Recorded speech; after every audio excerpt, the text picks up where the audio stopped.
There is a certain rhythm to a city, a pulse.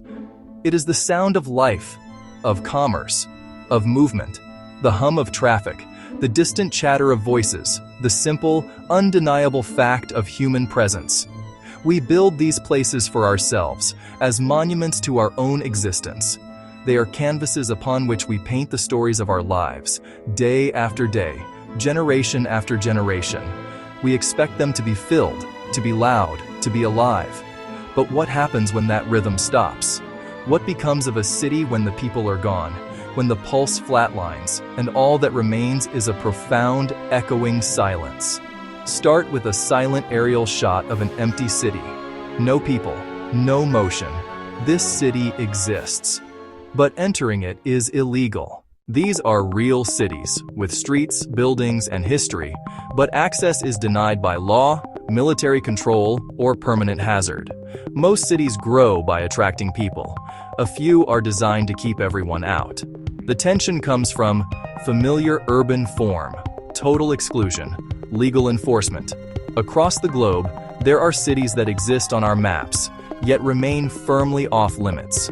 They are encircled not just by fences and guards, but by laws, by history, and by unseen dangers. These are the forbidden places, the silent sentinels of human stories cut short. Today, we journey to the edge of these exclusion zones, to understand why their gates are permanently closed and why, for our own good, we are forbidden to ever step inside.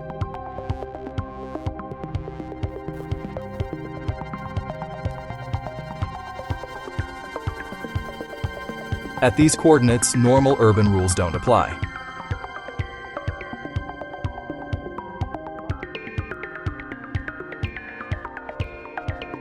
In the early hours of April 26, 1986, the world changed, not with the roar of a bomb, but with a silent, invisible poison released into the sky. And nearby, the city of Pripyat slept, unaware that its destiny had been sealed forever. This was a model Soviet city, young and full of promise. It was built for the plant's workers and their families, with schools, hospitals, a grand cultural palace, an amusement park. A park whose Ferris wheel was set to open just days after the disaster. It never did. Instead, a fleet of buses arrived, and the city's 50,000 residents were told to leave. They were told it was temporary, for just a few days. They were wrong. Today, Pripyat stands as a ghost, trapped within the Chernobyl exclusion zone, a vast territory covering over 1,000 square miles. The air itself is not what it seems. It carries a legacy of radioactive isotopes, settled into the soil, the buildings, the very trees. Cesium-137, strontium-90. Names that mean little to the ear but carry the weight of a slow cellular death. To enter this zone is to cross a formal guarded boundary. Checkpoints are manned by Ukrainian authorities. Passports are inspected, permits verified. Inside, the silence is the first thing you notice. It is a heavy, unnatural quiet. The sounds of nature have returned, but they cannot fill the void left by humanity. Apartment buildings stand open to the elements, their windows like vacant eyes. Inside, personal belongings lie where they were dropped over 3 decades ago. A child's doll on a decaying floor, a newspaper dated April 1986. These are not artifacts placed for tourists. They are the last remnants of interrupted lives. Each object is a silent testament to a hasty departure, a story of a family who thought they would be coming back. The iconic Ferris wheel, now a symbol of the disaster, rusts under the Ukrainian sky. Its yellow cabins are a stark splash of color in a world of gray and green overgrowth. The risk is not gone. It has simply changed its nature. Hotspots of intense radiation still exist, particularly in the Red Forest. And within the city itself, a Geiger counter will click erratically, a reminder of the unseen danger that permeates this place. The threat is invisible, tasteless, and odorless, but it is undeniably present in every particle of dust. Pripyat is a city in a state of suspended decay. Nature is reclaiming what humanity built, but it is a tainted reclamation. Imagine a Riviera, a place of At these coordinates, normal urban rules don't apply. Golden sands, luxurious hotels, and the sparkling Mediterranean Sea. In the early 1970s, this was Varosha, a district of the city of Famagusta in Cyprus. It was the playground of the rich and famous, a destination that drew celebrities like Brigitte Bardot, Elizabeth Taylor. Its beaches were considered among the finest in the world. Then, in the summer of 1974, everything stopped. A military invasion split the island of Cyprus in two. As Turkish forces advanced on Famagusta, the residents of Varosha fled. They left with the expectation of returning once the fighting ceased. They took only what they could carry, leaving homes and businesses behind. The fighting stopped, but they were never allowed back. Today, Varosha is a ghost resort, frozen in time. It exists behind a wall of barbed wire and military patrols. The entire district was fenced off by the Turkish military. It became part of the UN buffer zone, the Green Line, that divides the island. Entry is strictly forbidden to the general public. The signs are clear, Forbidden Zone. Peering through the rusty fences, one can see a city from 1974. Car dealerships still have vintage models in their showrooms, covered in decades of dust. Fashion boutiques display mannequins and clothes that have long since gone out of style. The closure is absolute, enforced by military presence. For decades, the only people to enter were Turkish military personnel and UN officials. The threat here is not radiological, but legal and political. To cross the fence is to enter a contested military zone. The consequences are not sickness, but arrest. It is a man-made exclusion, born of conflict. The hotels that once hosted movie stars now stand as crumbling concrete skeletons.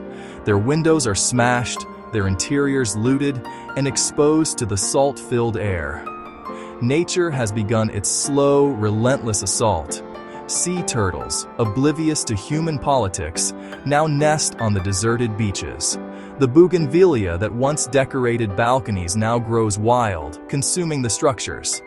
It is a strange and beautiful decay. The status of Varosha is a point of immense political contention. UN Security Council resolutions have called for the area to be returned to its original inhabitants. Resolution 550 from 1984 is explicit. It considers any attempts to resettle any part of Varosha by people other than its inhabitants as inadmissible. In recent years, there have been changes. Parts of the beachfront have been open to visitors, but under strict Turkish Cypriot control. This move itself is controversial, seen by many as a violation of the UN resolutions. This city is banned not because it is dangerous to the body, but because it is dangerous to the fragile peace. Its existence is a constant, painful reminder of division and loss. For the thousands of Greek Cypriots who once called it home, it is a wound that is never healed. They can only look from a distance at the place where their lives were put on hold, a paradise lost, guarded by soldiers and time.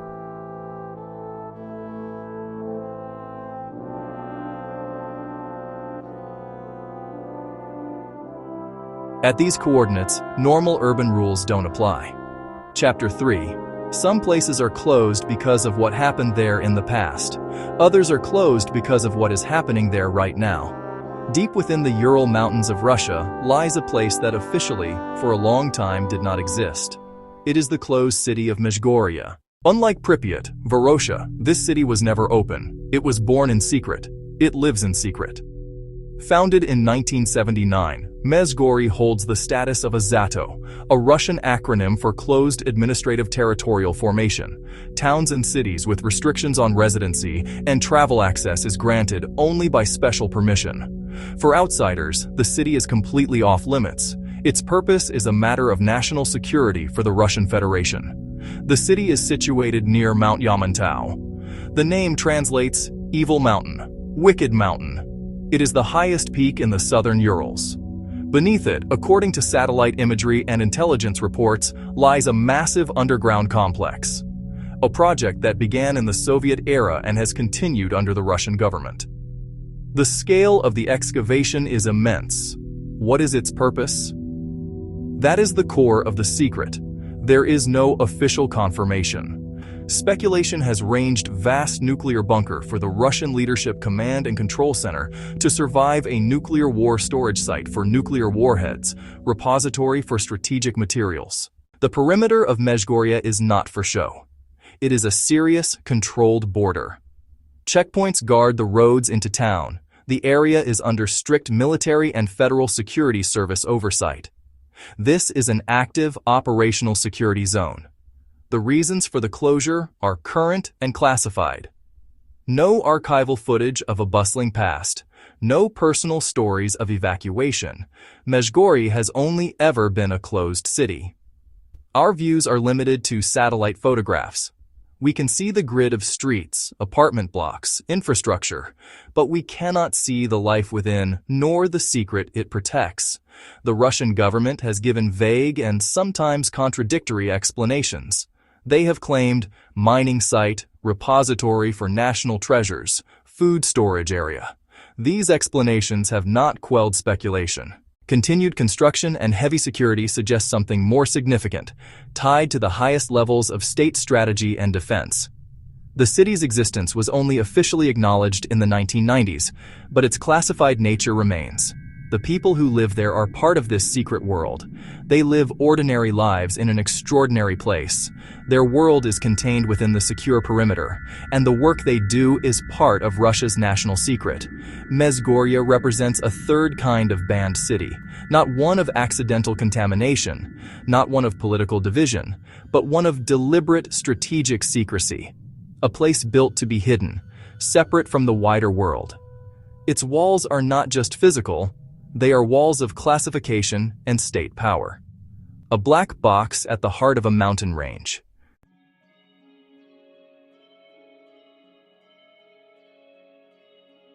Pripyat, Varosha, Mezhgorye are anomalies. They defy the very definition of a city as a place of human gathering. They are voids on the map defined not by who is there, but by who is not. One was poisoned by our own ambition, a technological dream turned radiological nightmare. Another was fractured by conflict, a paradise lost to a line drawn in the sand.